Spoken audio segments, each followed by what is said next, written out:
জাহান্নামীর একটা করে ঢুকবে, উপর এক বালতি করে গরম পানি, ওই গরম পানিতে পুরো গা পুরো দেহ ঝলসে যাবে।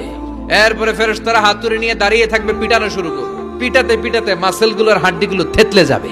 জাহান্নামের আগুনে জ্বলতে জ্বলতে যখন চামড়া গুলো গোশতে গুলো ঝলসে যাবে, রব্বুল আলামিন নতুন করে চামড়ার গোশত গায়ের মধ্যে ফিট করে দিবে। ওই চামড়া গোশত আবার ঝলসাবে, আবার ফিট। আযাবটার মজা যেন ভালো করে টের পায়। একের পর এক শাস্তি শুরু এবার জাহান্নামে। যারা দুনিয়াতে আত্মহত্যা করছে, ছুরি মারছে, ও খালি ছুরিই মারবে, বিষ খাইছে খালি বিষ খাবে। যে মেয়েগুলো ওড়নায় গলা পেঁচিয়ে এই আত্মহত্যা, তারা জাহান্নামের রশিতে আর ওড়নায় খালি আত্মহত্যা করতেই থাকবে। যারা স্মার্টফোনের ভিতরে ইন্ডিয়ান নায়িকাদের কোমর দোলানো ডান্স দেখেছে, অশ্লীল ভিডিও দেখেছে, জাহান্নামের গরম শিক চোখের ভেতরে ঢুকিয়ে দেওয়া হবে। যারা মিথ্যা বলতো, ওদেরকে এক লাইন জাহান্নামের ছুরি দিয়ে কুচি কুচি করে জিহ্বাটা কাটা হবে।